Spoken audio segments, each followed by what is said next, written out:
Hello and welcome to our book launch to celebrate Year 5 and 6's expedition, How Did We Survive a Pandemic?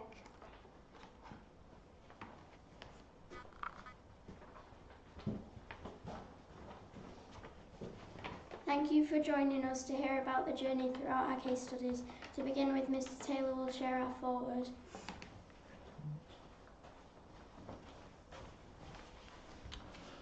I'm sure we can all agree that the past year has been like no other. The people of the United Kingdom have had to pull together in ways we have not seen for generations. Whilst we've all been affected by the pandemic, I think it's fair to say that some people have been hit harder than others. Job losses, isolation, and of course the loss of loved ones, to name but a few of the issues. Thankfully, our key workers have been there to ensure that the nation did not come to a complete standstill. Farmers and shop workers ensured that the food remained on the shelves. Delivery drivers did their best to deliver food and supplies to all parts of the country. Teachers continued to work despite the school closures, and of course our wonderful doctors and nurses worked tirelessly to keep as many people as healthy as possible. One of the few positives to have come from this whole experience is the resurgence of a community spirit. We have seen people from all walks of life helping those who have needed it the most. Care packages were handed out to those considered vulnerable. Regular check-ins with elderly neighbours became the norm, and clapping to show appreciation for our care workers became a weekly ritual. It's people like this within our communities that have made life more bearable for those who have struggled the most. Perhaps what we can be most proud of is the resilience that our young children have displayed throughout this difficult period. It has been a long time since the education of young people has been affected to the degree it has over the last year or so. Here at Green Top, we have done our utmost to ensure that the impact on children's education was kept to a minimum. Despite the difficulties, we were still able to carry out expeditions with our usual design principles by creating propaganda posters during our first expedition, How Can We Help the World We Live In? It's only due to the culture that is built into our school that we were able to produce fantastic products that we could then display throughout our local community, all with minimal fuss and disruption. Some would no doubt have expected the pandemic to have been over by now as we approach the end of our school year. Whilst we're hopefully approaching the end, there is still a short way to go until our lives can get back to complete normality. With this in mind, it seemed fitting for us as a phase to make our third and final expedition all about life during the pandemic, reflecting heavily on the impact it has had on us all. Coming Back Stronger, How Do We Survive a Pandemic became the title of our final expedition. The book is a culmination of hours of hard work containing the first-hand experiences of our children. Their reflections are genuine and give us an insight into some of the difficulties they have faced throughout this entire experience. Throughout this book you'll see examples of emotive work that is supplemented with beautiful photographs, all of which have been taken by the children themselves. I'm sure as you read these heartwarming extracts there will be pieces throughout that each of us can relate to in some way or another. As the expedition lead, I sincerely hope that you enjoy reading these experiences of our children just as much as I did.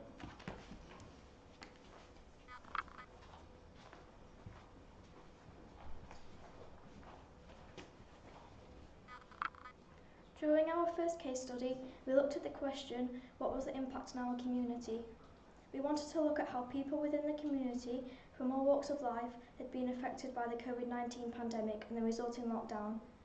We were fortunate enough to be able to invite Susan Durant into the school to explain how her job as a member of the Thornton Moorends Town Council had been affected throughout the lockdown.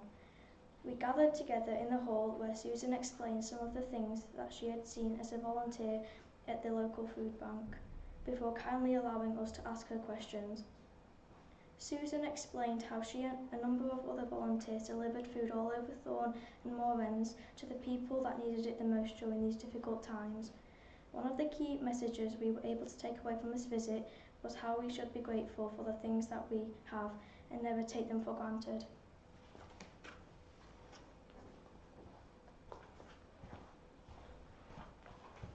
Expert Visitor 2, Jeff Hewitt. Our second case study this term has been photography. We were delighted that Jeff was able to give up his time to come into school and give us an insight into the topic of photography before sharing some of the images he had taken. Jeff explained how and why he had taken some of the photographs that he had taken, whilst explaining how this formed a part of his role in the XP Trust. Following on from this, Jeff gave us some simple steps for photography, such as the rule of thirds, which helps the photographer line up their photo correctly for the best quality photos. Once we had looked at this, Jeff then explained his number one rule, taking a photograph. Every photograph should have a story behind it. We were then given the opportunity to take some of our own photographs on the field that captured our own stories, which we showed to the other Year 5 and 6 crews. The main lesson that we were able to take from today is that no matter how good the photograph is, it is the story that behind it that matters the most.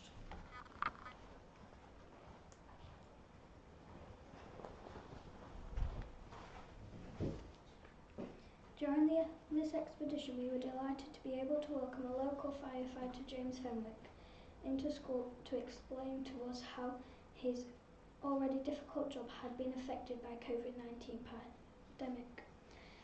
James began by explaining his role as a firefighter and what it can be like on a daily basis. Then he explained how he had to help the local community by delivering food parcels, shopping and medical supplies to the people who needed them, all whilst carrying his main role as a firefighter.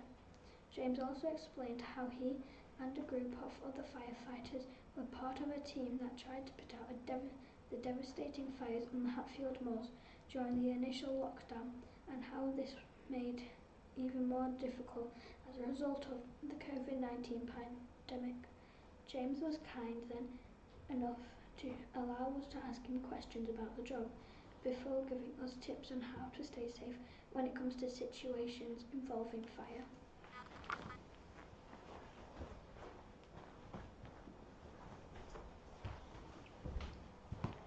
When I first heard about the announcement, I was shocked and confused. I had so many questions about what would happen next. After a while, I felt happy because we couldn't go to school, as I'm sure lots of other people was too. However, I realised after a day or two just how serious this matter was, and how easily me or my family could catch the virus if we broke the rules. I felt worried every time we went outside to the shop to get food.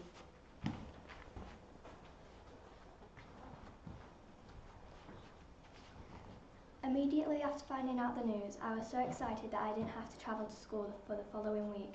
My dad was being furloughed, meaning he still got paid even though he wasn't going to work. I was very lucky because my mum was a key worker, so I was very close to having to go to school. Considering I had the day to myself, I was heading towards the back doors. It was a very hot morning, but then reality hit. My dad told me to get my laptop out. Angrily, remembering that I had to participate in online school, I headed upstairs. During my break, I had gone to get my dinner, pondering why I could hear such a racket coming from downstairs. Seeing my brother playing made me so annoyed. Although he's only 4, it still wasn't fair.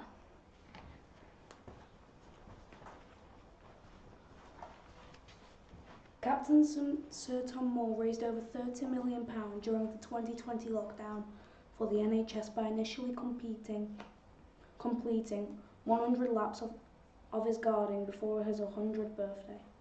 After those 100 laps, he walked another 100 laps to raise more money for people in need and for the NHS. Surprisingly, his first goal was to only reach £1,000, but he ended up raising over 30 million. He inspired thousands of people to raise money for the NHS, ranging aged from 5 to 103. Eventually, he broke several world records for his fundraising efforts. At the age of 100, he was knighted by Queen Elizabeth II, offering a message of hope to people. I don't want anyone to give up on life.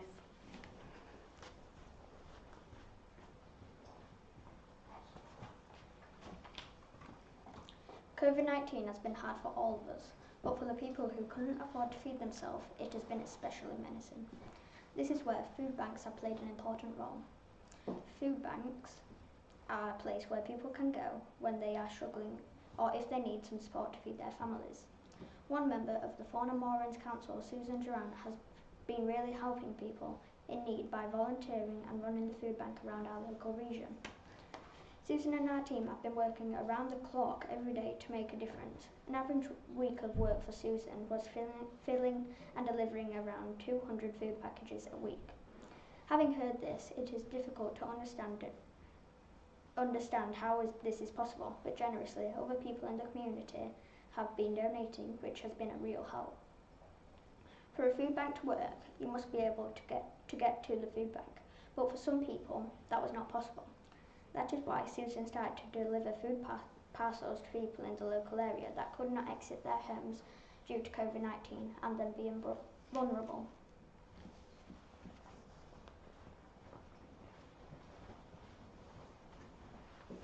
In September 2020, after 7 months of national lockdown, we emerged like butterflies leaving their cocoons. At first, I was scared that I hadn't met my new teacher in person, but that soon wore off. Now I was happy. All of my friends were okay and I was too. It was nice being able to see my friends, most of whom I hadn't seen for 7 months.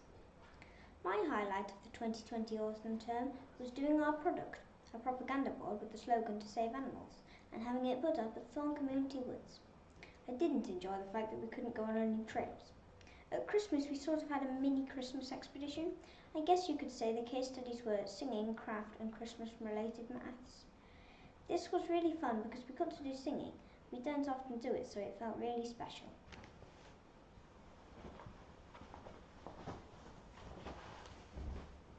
Dear Auntie Nan, I am writing to you to talk about the last lockdown. I once again had to do homeschooling. Anyway, are you still making your delicious trifles? I felt normal because I'm used to the lockdowns and the endless cases. However, I was still missing family and friends. I would rather see my family, but however, I would rather see my family, but due to the deadly virus, COVID-19, we couldn't. A good thing that came from the lockdown was I got more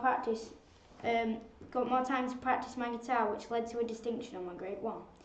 Unfortunately, restrictions made by the government stopped us from seeing our friends and family outside our bubbles. Since all my family live far away, we didn't have a chance to make a bubble to see extended family, which I didn't like. Did you have a bubble? Because we were bored, my family and I started Ring Fit and daily walks around the canal. Did you exercise during lockdown? To go with the lockdown, we had to do work and learn from home. Because I got my work done early, I had most of the day to myself, which I took advantage of. Another reason why I enjoyed learning from home is that I got to see my family more, but sometimes I would have preferred face-to-face classes. During lockdown, my friends and family helped me to stay calm. Despite the current situation, even though it sounds silly, playing games helped me to relax. Throughout the 4 months, I went on many walks before online school, which settled my feelings. After that, I would have a flavoured hot chocolate that would make Miss Myers, a Year 5 teacher, jealous. I am looking forward to concerts, seeing my extended family, going on holidays and other things that I haven't been able to do. Hopefully, if all goes well, it ought to happen in July. Right back soon. Lots of love, Charlie.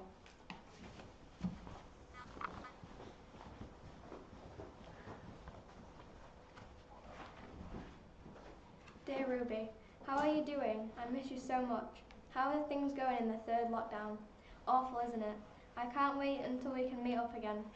We are all well here, just a bit fed up really. How is your dad doing? I cracked my screen protector yesterday. I was absolutely fuming. This lockdown has probably been the worst because it's the winter and we can't really go outside, otherwise we get frostbite. Online learning is really getting on my nerves. I am desperate to get back to school. Are you? The common phrase between me and my friends is "see you on Hangout" or "Hangout starts in 2 minutes." My mum had to persuade me to join join the call sometimes and get out of bed. It was sort of hard to understand through the screen. It is way easier face to face. I don't think the kitchen is the best classroom.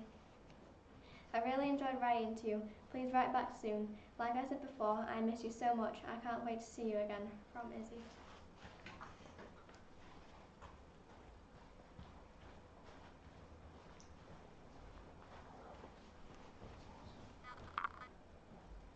Dear Grandad Waddy, I miss you so much. Because of lockdown, I feel like I haven't seen you in forever. You have missed so many special events.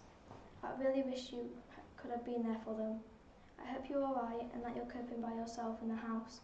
I know that you're not allowed to see us yet, but I hope that after this virus we will be allowed to meet up again. Anyway, I'll tell you about my family and how they're doing. My mum and dad are fine. We're doing regular COVID tests every Wednesday and Sunday. My dad has been having to go to work. At least he gets every other Friday off though.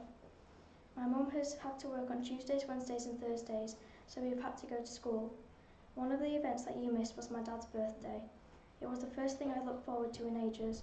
We got him some Crocs and a mug saying, "You're the best." It's been your birthday too. Happy birthday. We sent you a card and a present. Hope you like it.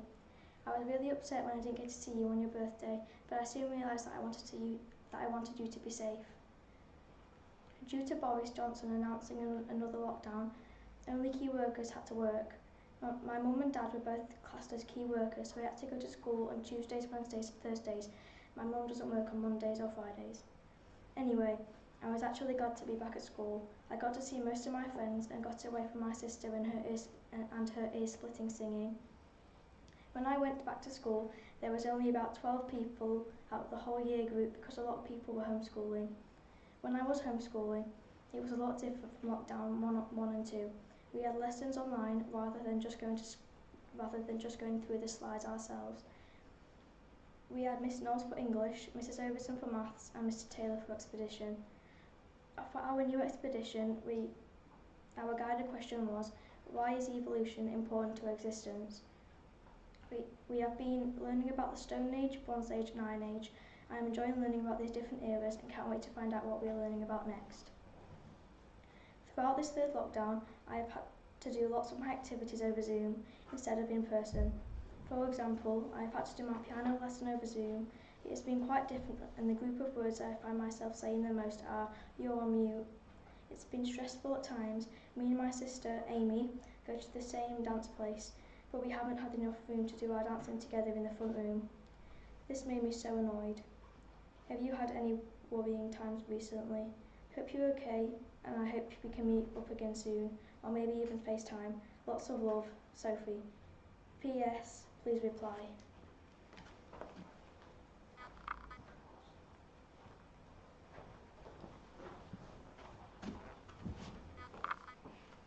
Crew has been important during the pandemic because it has allowed us to hang out and see our fellow crew members, providing some fun to maintain happiness during the COVID-19 pandemic. We have also built lots of friendships, so we always have someone to talk to if we are upset. To make sure we have friends that we can talk to, we take part in many different crew and team building activities to build trust and friendships between one another. During the pandemic, we all had different experiences, but everyone went through many of the difficulties together as one crew. In crew, we always aim to be kind. If anyone in our crew is struggling with something, a coach will go and help them. During the pandemic, everyone missed learning of some kind, but some children, especially those at home, may have missed more than others. These reasons include some children not having the best resources to work at home, some children not having the best Chromebook or internet to go and hang out or do online learning, and some children might just not be able to do online learning because their parents are key workers. Many schools remained open for those children whose parents were key workers. If you were at school, it would have been much easier to learn. For example, if you were struggling on something, you could ask a teacher for help. But those online, there was no teacher, only on the Hangouts. Once everyone came back to school, the people that had been in throughout became coaches to the children who did online school. This is what crew is all about.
Everyone at Green Top and the XP community are very proud of the work that our children in Year 5 and 6 have created to create this beautiful book, and we can't wait for you to see it.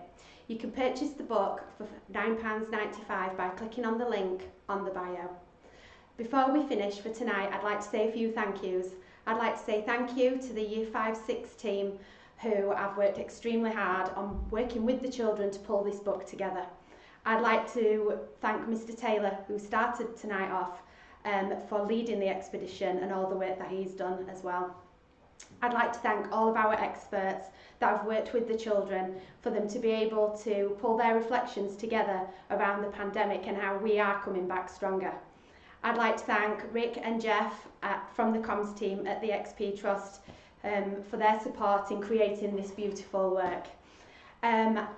Finally, we have to say a massive well done to our children and thank you for their hard work and dedication during this expedition. Thank you for joining us tonight, and don't forget you can click on the link in the bio to purchase it. Thank you.